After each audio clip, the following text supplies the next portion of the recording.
I think at him saying either that or I can okay, take it, just and you one. said I said no, and I put it in front of you. Be that. Or If I have I one, say no will and you you move move back. that? If I have one, If I have one drink, could we move on? Yes.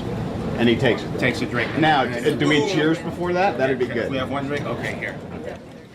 So please, and roll sound. And boom up. Boom up. Boom up.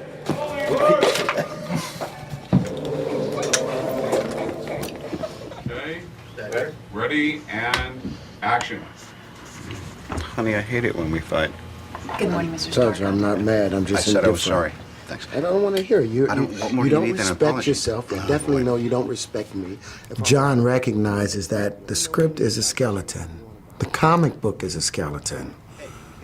You know, what we are creating is real life, so he allows it to grow and to improv and to become something alive and three-dimensional. I want to be fresh. I know what I'm doing. I live for this. This is business travel. I don't got a throttle between my legs going, you know, what? hopping Just from do my... what you want to do. Just leave me alone. Join me. One drink. To business. I said no. To the future. To the Air Force. Will it get you to shut up? About the time that we cast Robert Downey Jr., I was thinking about the house and trying to figure out what kind of design it should be. And even though we had decided on this kind of angular, flat, metallic, hard-edged look, the idea that Robert Downey Jr. has he comes with a certain vulnerability with him, and it may sound strange, but we redesigned the notion of the house after casting him. I thought that he would be more suitable in something that architecturally mirrored who he was, a little softer inside, a little bit more susceptible, a little more vulnerable. There was a certain vulnerability about him, so I thought round is nice, and it's more elegant, and it just seemed a little bit more womb-like. The first half hour of being in the Iron Man suit is like the coolest Halloween you ever had, except you're alone in the trailer before they call you on a set or whatever, or you're getting ready and you just catch a glimpse and you go, that's right, Grandma'd be proud. And then, because it's not really, it's designed for guys to wear, but I'm not a stuntman. And most of the stuntmen aren't doing, 65 scenes in the next 3 weeks. Most of them are young enough to not have a teenager at home.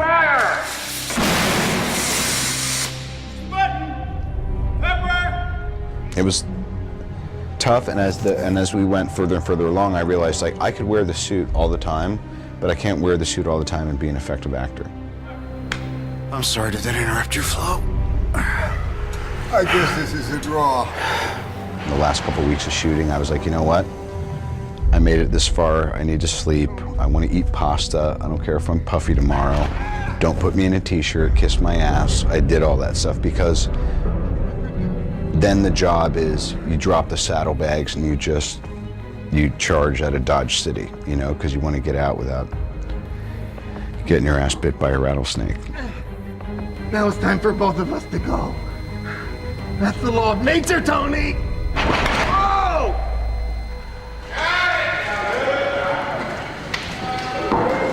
Ladies and gentlemen, on to Las Vegas. That is a wrap. Thank you, everybody.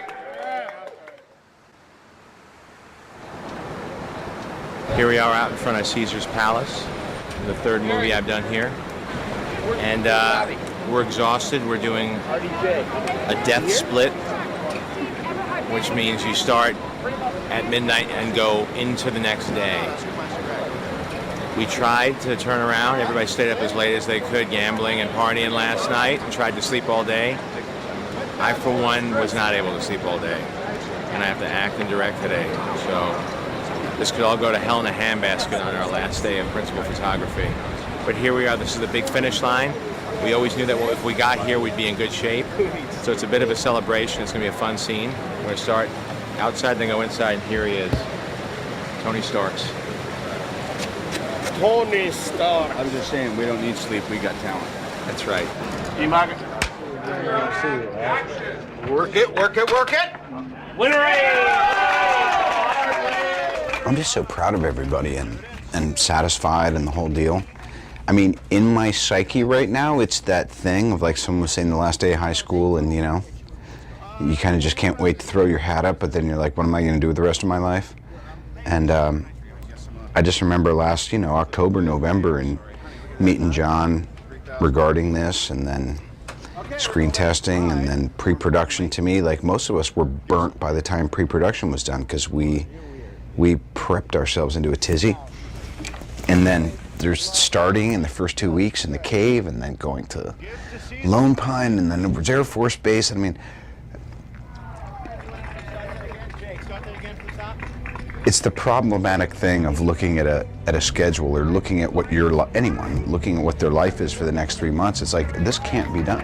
Thank you, everybody. That is a wrap. Every movie has its trials and tribulations. We did encounter a snowstorm in the middle of a desert in the cave scene, which was very odd.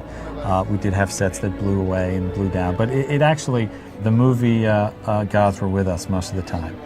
And while it was always daunting, it went fairly smoothly, which was great for our first production, very important for our first production. Ladies and gentlemen, John Favreau, director of Iron Man. That's a testament to John, to the crew that we put together, and for the cast, who were always game, who could always maneuver through whatever circumstances were thrown at them. And, we did. We came in on time and under budget.